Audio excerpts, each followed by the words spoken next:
Hello, my name is Alex Iles and I run Iles Tours. So what better place to start than Earl Grey's monument, which for many people is a location in the heart of town where people gather, they meet, they pass it by, and thousands of people come through here every single day. Now if you'd come here in Newcastle's past, it would be a very different location to what you see today. So starting off, where we're standing right now wouldn't be very different from many places that you see in Northumberland, and rising up to the west towards where Fenham is today, you'd have hills and the terrain would gradually increase in height out towards Fenham. Whereas to the east of us it would rapidly dip down into a large valley that was actually called Pandon Dean, and that was a large valley actually the same size as Jesmond Dean.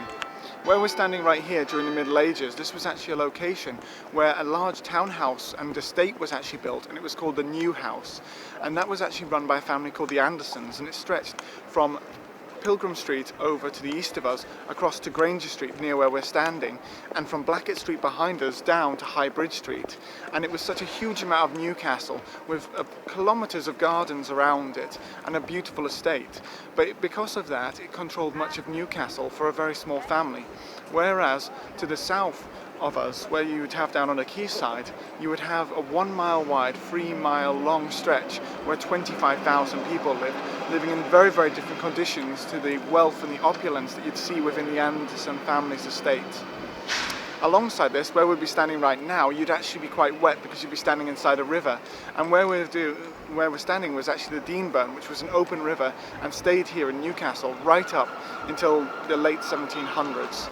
Eventually, the Anderson family died out, with Major Anderson being the last of the family to actually live within the new house. When he died, this opened it up to new property developers, such as Richard Granger and his associates, who actually purchased the new house and the Anderson estate and brought it within the Granger town, which was a huge new development at the time, costing about £500 million in today's money and employing 20,000 labourers in the heart of Newcastle. When they built it, they also built Seven Dial Circus, which was the location roughly where Earl Grey's monument is today, and it was supposed to be like Piccadilly Circus, a meeting place of various different streets in the heart of Newcastle. With all of these streets coming together, you would have a central hub of all the roads. Now, we're so used to the idea of the monument being the central thing in the heart of Newcastle where people gather, but it wasn't always set. In fact, the man who's honoured here, Earl Grey, wasn't very popular in Newcastle initially because of the Great Reform Act. Now in the Great Reform Act, the old guild system in Britain was swept away, and in Newcastle the guilds were heavily entrenched and most people were members, and you actually had a right to vote through your guild. So when the guild membership was actually swept away, this meant that many people were disenfranchised, and so people in Newcastle weren't really sure of Earl Grey, and there was actually a big question, should we actually allow to have a statue dedicated to this man? The new laws had actually meant that all men over 25 with more than £10 of property were given a vote, so fewer people in Newcastle had a vote than before. In fact, a local hero by the name of Admiral Collingwood was actually the man that many people wanted to honour with the monument in the centre of town. But Tynemouth had moved faster and built his monument there. And so Newcastle, not wanting to be accused of copying, decided to go with Earl Grey instead. Earl Grey's monument is 130 foot tall, but originally was planned to be larger, though this was not possible because of finances. Slightly later in its history, in 1941, during the Second World War, there was a lightning storm here in the centre of town, and the monument was actually struck by lightning, and Earl Grey's head was knocked clean off.